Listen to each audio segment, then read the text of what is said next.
Yeah, hello everybody. Welcome to season 2, episode 2 of the Lighthouse podcast. Today I'm here up at Caio Terra, visiting with Professor Caio, and he has agreed to chit chat with us a little bit today, and I'm feeling very blessed for that. So, welcome and thank you, Professor, for chatting with me. Hi guys. So, I want to talk a little bit about, I know you've done lots of podcasts and talked about your journey many, many times. I know you're, 12-time world champion and you were very fast to get your black belt, but I would like to know a little bit more about your journey into running this beautiful affiliation and opening this academy, and what it's like now being more of like, like doing coaching and everything. How are you still competing regularly right now, or are you focused more on teaching and building competitors, or how has your journey translated over the years? Um, in the past 20 years, Jiu-Jitsu has been my life, and it's what I do pretty much all day, every day. You know, obviously not training, right? Because no one can train all day long, but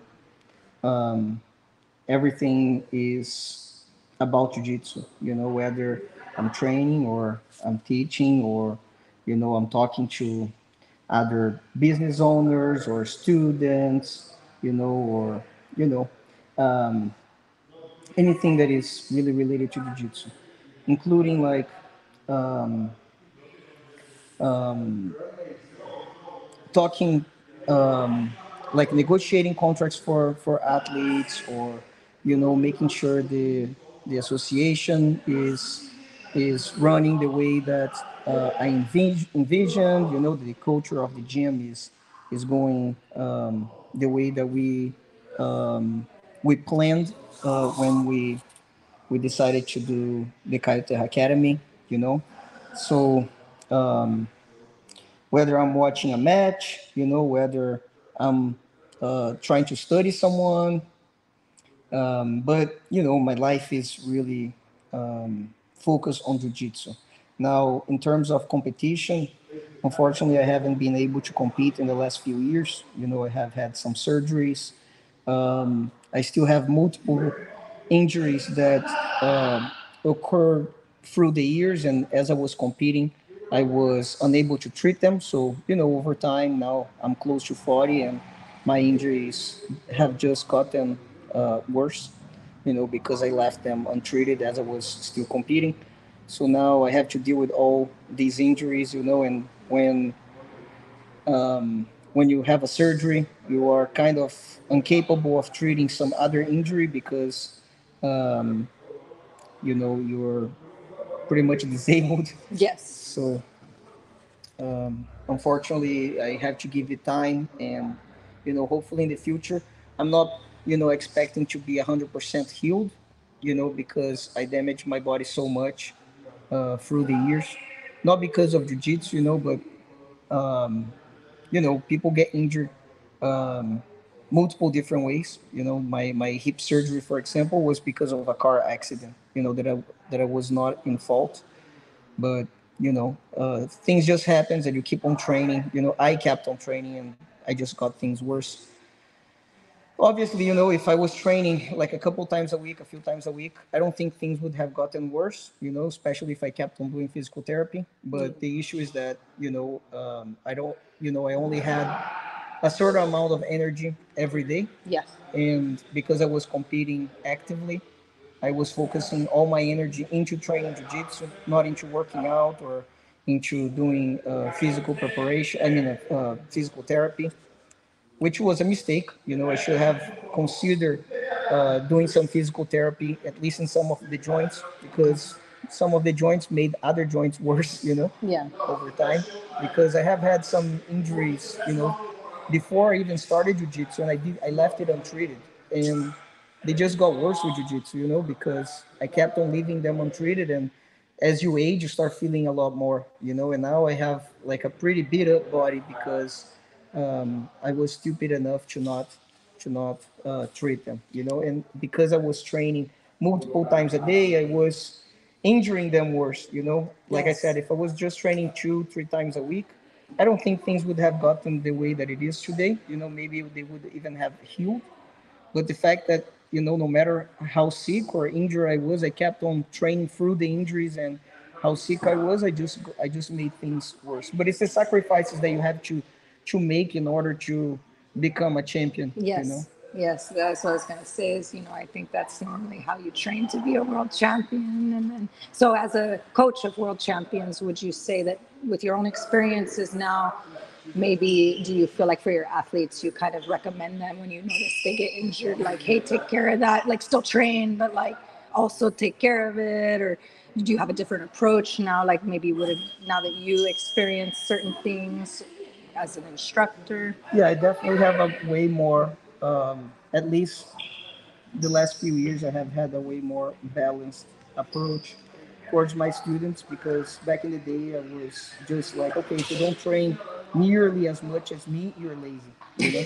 And I thought everyone was being lazy, Yeah, I feel and because you're I training would through it. You're just, like, well, I do it. yes, Yeah, exactly. If I can do this and still run businesses, how can you guys not do it? You exactly. know, Yeah. and it would just piss me off. But nowadays, I'm more, I understand that everyone have a different body type, you know.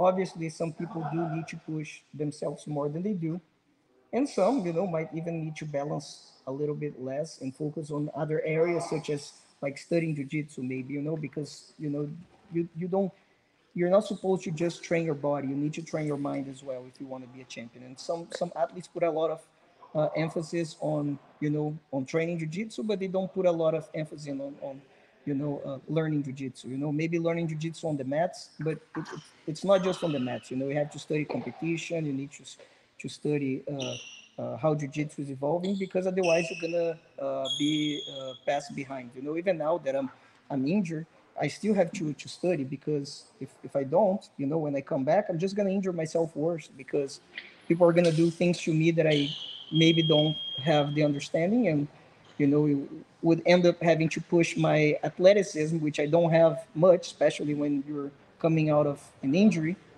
and I would end up hurting myself more. So it's important that I continue to study, so when I can return to the mats, that I know what I'm doing and know what they are doing, so I can approach it correctly and not hurt myself. So if you have like a student who's injured, you would maybe recommend to them to still come watch, at least mentally train, even if they can't physically train, at least watch, understand, learn, or study. Well, it's different, because are we talking about regular students or athletes? Because There is a difference. regular Yeah. students are going to train with other regular students, and Yes. those are not being a part of the evolution of jiu-jitsu, because willing or not, you have to be training at a capacity that most people don't have the time for, because most students have jobs and family, Yep. and they are also not that young anymore. You Yep. know, they're probably my age. Yeah. Well, you don't look your age, so I mean, I'm just But so what I'm trying to say is that, most students, of course, if they come in and watch class, that will be good for them, because it will make them miss the mats. But that will do better for them, because it will give them a purpose through jiu-jitsu than actually studying jiu-jitsu. Because studying jiu-jitsu, you can study through home as well. yeah, yeah, But for the athletes is more important, studying from home and coming to the class. I get upset when they don't come to the class and they don't understand, because they probably could study from home better. And I agree. If you're at home and you study, it might be better than studying in a class where the the teacher is going through the pace of the students and not through your own pace. And online, you can actually learn, at your own pace, right? yeah, However, if you stop coming to class and just going online, you're just going to study for 10, 20, 30 minutes, and that's it. But if you come to class, you're never going to leave the routine. And again, we're talking about athletes, not regular yes, students, right? yes, And athletes probably don't have anything to do all day. yeah, So, if training is their only job, they shouldn't, it's not because, I hurt my shoulder that I'm not going to go to the hospital if I'm a doctor. yeah, I'm still going to have to show up. And if I'm not showing up, then I'm taking vacation time off. So are you telling me that these athletes in the end of the year are not going to spend Christmas with their family? No, Yeah. they're still going to want their time off. So Yeah. they need to put the time in, and they need to continue to with their routine, because coming back to any routine is very hard. In any job, coming back after a vacation, or after some surgery, it's very hard. Because you lack of the routine, it becomes something that you're not used to. Maybe the first days are, oh, this is so great, but then after, when you have, your body are tired, your mind is tired, you don't want to be there. So Makes it's sense. important that you continue that routine, especially being an athlete, because you're not just going to be your mind tired, or your body tired. You're going to be completely fatigued, and your body is not going to be able to get out of bed, Yeah. because uh, training professionally is something that it's a lot tougher than people imagine. If you train once, twice a week, uh, in a hard training environment, is one thing. I think it's doable. People are gonna be sore, but it's doable. But if you have to do it every day, after, like on Wednesday is the worst day of the week, because it's the third day of you training hard, and your body feels it, and and sometimes your mind tells you, oh, you're sick, you're this, you're that, don't go to training, Yeah. and you have to fight with your mind that, no, I have to do it. Yep. That's where discipline kind of takes over motivation, right? You have to be disciplined when you lose motivation, right? Yeah. So, do you feel like you're very happy with? I mean, I think you have a great thing going. Obviously, you have a great affiliation. Everything looks like it's going fantastically here. You have great competitors and everything. So, do you feel like you're happy with how everything's going? And I think that anyone that that that is looking for the best, like, if you want to be the best in something, you're never happy. You're never happy with your performance, or like, I am happy with my students, I'm happy with with my gym, I'm very grateful, but I'm always looking at the mistakes, and and trying to make things better. So to say that I'm happy, as I'm happy with my life, but I'm not content. I'm still trying to do things better, to run things better, and I believe that I'll continue to do so while I'm still trying to have my own gym, and know, that people expect from me a lot, because having an association, I have to be the leader that people are expecting me to be, and not just relax and, oh, things are going good, yeah, you guys take care of yourselves. No, like, um, you I know that people expect from me, and um, just like as an athlete, I was up to any challenge, whether it was on my weight class or in the absolute. In my gym and my association, I'm also up to the challenge. If I have to do work, then I have to do it. so it's like you took that champion mentality that made you a world champion and now have translated it to the business aspect of jujitsu. I didn't translate the mentality. I think that once you have that type of mentality, that's just who you are, It's true. you know.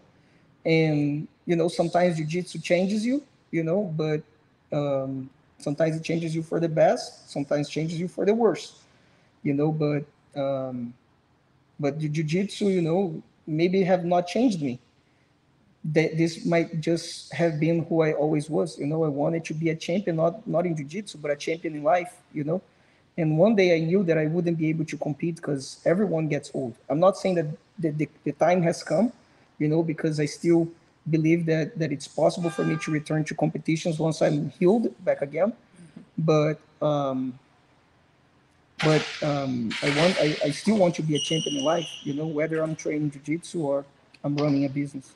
Oh, you're doing a great job, and that's I think that mentality is very good, and that's what I've noticed in people I've worked with over the years is the people that are never satisfied are the ones that do the best, right? So I definitely think that's a good mindset. Um, how do you choose, or how do you decide?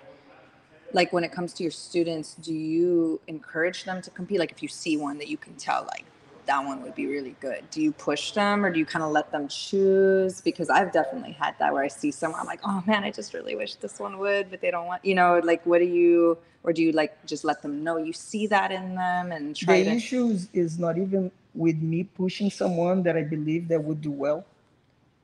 You know, the issue is more with the people that wants to compete but they don't want to put the work. That's a much bigger issue. Yes. But you know, it's that thing. If you try to help someone, like I see someone that would be amazing competing, you know, would probably be amazing competing, and I try to help them. Hey, you should compete and this and that, you know. But you know, the thing is that if when you try to help someone that doesn't want help, you're actually not helping them, because if they fail, it's your fault. Yes. And if they succeed, they knew they were going to do it, you Yeah. know. Yeah. So you're just to get blamed off, you know. Unfortunately, you know, people that wants help, they will ask for help. Yeah. So it's unfortunately, you know, obviously there are cases and cases, and there are multiple exceptions to this case. But sometimes forcing someone to compete or even advising them to compete will just make them burn out of jiu-jitsu. You know, it I has to see. be sometimes. Most of the times, it has to be their decision. Like You them know, come to you. them coming to you and asking what you think, and you know, you giving your sincere opinion. That's important. But you coming to them and saying, man, you're really good, you should consider competing, you know, maybe that's why he doesn't show up the next class, you know. Some Okay. people just isn't in, you know, maybe they have amazing skills but they don't have the mindset. Would competing do well for them? It would do incredible, because especially for the people that hates competing, it's a lot more important for them to compete, because you know, those usually are the people that are terrible with confrontation, Yes. you know. And if you're terrible with confrontation, you're gonna have multiple issues, you know, maybe at home with your parents, maybe with your wife, you know, maybe with your own kids, you know. Yes. May especially with at work with your bosses and co-workers, you're not gonna be able to, you know, to talk back to them. It's not even about confronting them, but having a clear discussion, because you will always be afraid of the consequences, you know. So Yes. competing does amazing to people, and that's when I say that jiu-jitsu can truly change someone, you know, for the bad. But unfortunately, if you push them, you know, although you might be doing something good for them, it's not always the case. And sometimes that's when things go wrong, because they might just quit the gym, and jiu-jitsu might have been helping them so much, but they might just It's be like you place an expectation on them, maybe subconsciously or not something. even And an expectation, because the problem is not even when the student competes and loses, because then you're just blamed, you know. The problem is when the student doesn't want to compete and you keep on saying, man, you should, and then by you telling them, they just, you know, quit the gym, because they don't want to be in the environment where you're pressuring them, makes you sense. know. Makes And coming sense. into class and knowing that you're expecting them to sign up for something that they don't want to do, sometimes is Kind of hard to know, maybe make yeah, them maybe quit. sometimes they have already pressure at home, at work, you know. They don't want to have pressure at your hobbies, That right? makes total sense. And so when you have a training room, obviously you separate like your competition class and then you have regular classes. And how do you manage like when you have those guys on the mats together? Like you see the competitor who goes, you know, and then the hobbyist. Do you just like they just know, or do you separate them? How do you, because as someone who's newer But the instructor, competitors already have their time to train. so they know already like that The competition competitors don't classes. train with the. They don't. They did. You kind of They separate. can train. They can train, Okay. but that's more like that's They're resting yes. That's rounds. no. Not wrestling rounds, because the competitors already have their competition class, Okay. right? Mm-hmm. When they train regular classes, that's like them doing light rounds. Makes sense. You know, it's Makes when they're total trying sense. new things. And then obviously, as someone who's a competition coach, I don't know if a lot of people consider this, but you'll also have students who want to compete and you know they're not ready, and then they'll get upset with that. But then you consider that it's your name and your reputation on the line, right? So what do you do in that kind of situation? Every teacher will have students that will win and will lose.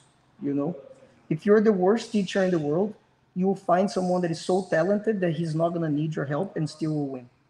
If you're the best teacher in the world, you might find the laziest student ever that doesn't want to train, that just want to sign up for competition, you know, or sometimes they have a hard time learning jiu-jitsu, you know, and there are lots of people that do, and they will lose, you know. So it shouldn't be an issue for the student thinking that they are putting my name or my reputation into into their matches, because that's not true. If my student loses, I feel as bad as they do, but for them, not for me. Yes.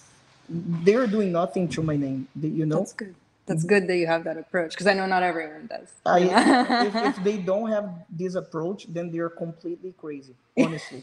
Because I don't watch someone's if they're professional, if it's like like Mason, Yuri fighting, yes, then maybe people are seeing what they're doing and like judging Yeah. me for it as Like well, as right? like, oh, he must But have a a good regular character. Yeah. student of the academy, you know they shouldn't be, like everyone, not everyone trains the same. If again, if Yuri or Mason are competing, for example, they're probably training as much as other competitors.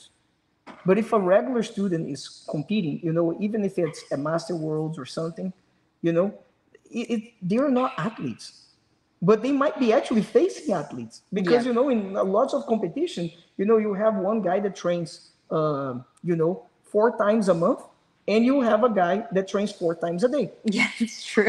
I have master people here at the masters division that trains more than 2 times a day, every single day, Yeah. 7 times a week. That's a And I lot. have guys here that trains, sometimes once a week, because some weeks they don't even show up, but they still might compete. And I'm not saying like, oh, I may advise them that they should, probably train more if they want to compete, Yeah. but I'm not judging someone. Oh, you lost to a guy that only trains once a week, because it happens. Sometimes the guy's there training once a week, but he's been a blue belt for 9 years, Yeah. you know, Yeah. and you train 2 times a day, but you've been a blue belt for 2 months. Yeah. So, you can't judge the lower belts, and you can't be judged by the lower belts, Yeah. and I don't think that anyone that is listening to the podcast is judging other instructors by the performance of the students, because if it's, of course, maybe all their students doing a certain way, Yeah. that's one thing. But if it's just one or another, Yeah. it has no problem. I think if people want to compete, they should try to compete. If they don't want to compete, then I respect the decision. Yeah. That's good. That's really good. And then for you, do you feel like do you like to be there?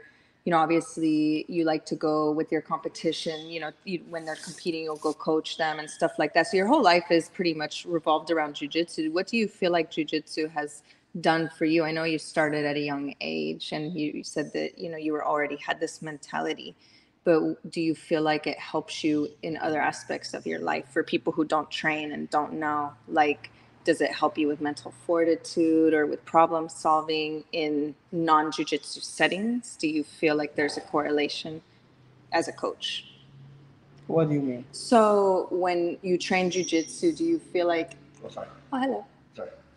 Sorry, just had a little guest pop in real quick. But when you train jujitsu, do you feel like it helps people deal with the struggles of life off the mat better? Like, have you seen your students change, transform to become maybe more like mentally fortitude or more? Well, like I said, jiu-jitsu can change your life, usually for the best, sometimes for the worst, but usually for the best. It's what I was saying. Like, I don't force the students to compete, in most cases, because when it changes for the worse is usually due to competition, not because they lose, because them losing is not that's gonna change for the worse. It's just not gonna maybe upgrade their life if they quit, Yeah. but it changes for the worse. Those competitors that sometimes you see that the guy can do well, he actually does well, but by them doing well, sometimes it's not a great thing, because it instead of changing them for the better, it reveals who they are, and maybe their true personality, the one that was hidden, not hidden from me or from us, but from hidden from them, is shouldn't really come out, because they are here, and like the Gracie says, when you come on the mats, you should have no ego. But sometimes by winning medals, lots of champions change and change for the worse because their ego get too big. And obviously there are cases out there that you guys can see that, some people support that, and obviously there's cases to be supported in a way that not no one is wrong all the time, right? Yeah. But I believe that martial arts, you should, pay some respect, for um I don't say pray some respect for everyone, because obviously there are people that unfortunately don't deserve respect, right? Yeah. But in most cases it does. And I'm not talking about a black belt or someone older, I'm talking about everyone, Yeah. from a child, to um, a really elder person, um, from a white belt to a black belt, from a white belt to a red belt. There needs to be respect, and the way that some people talk, it's just not good for the culture of jiu-jitsu, right? Yeah, no, and it's true, and I agree on that because a lot of times people are looking up to us to be mentors, right? And so that's something I think people should keep in mind, and I very much appreciate that you have that mentality. And so for you right now, what is your favorite thing as a association owner and instructor? What is your favorite part right now currently? Because I know it changes all the time. Yeah, exactly. It changes all the time, right? So um, I believe that by building a good culture, and I truly spend more time at the gym than my own house. So I believe that the gym is my true house, right? And I think that my favorite part is being around the people that are here, the people that wants to be here, because they're just like me. I want to be here. They want to be here. And the gym, could have the best technique in the world, could be the cleanest gym in the world, have the nicest equipment, but without the people, it wouldn't be, with the wrong people, it would be in a place that I don't want to be. So, probably be around the people, because that's what makes, the gym and the association special. That's awesome. Well, thank you so much. I very much appreciate this. This has been great to kind of get to know you a little more and about your mentality and your journey. Um, I very much appreciate you allowing me to work on you and for talking with us today.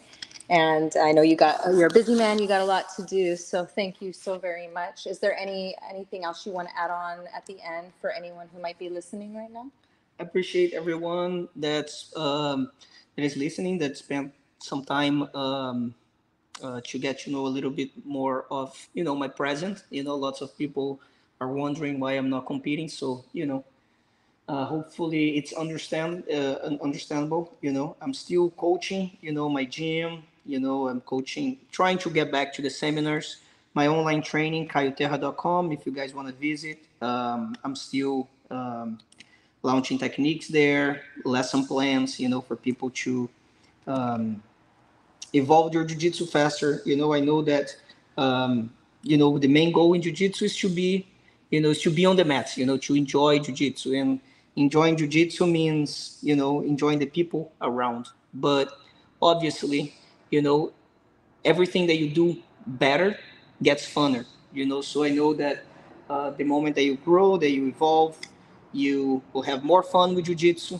That's why it's much harder to see, like a purple brown belt quitting than a white belt or blue belt, right? Because they already got good in a point that they don't want to quit anymore. Yeah, yeah, yeah. You don't see a black belt quitting. Yeah, yeah. But a white belt, especially with a few months, those are the ones that quit the most, because they get tired of getting beat up. So, I have my online training to teach, especially the people coming in on the beginning, right? Nice. In the beginning of their journey, to make them evolve faster, and hopefully make them continue to train. Awesome. Well, everyone, please go check that out. Thank you so much, Professor, for this. I very much appreciate it. And then everyone have a great day. Thank you. Thank you. And then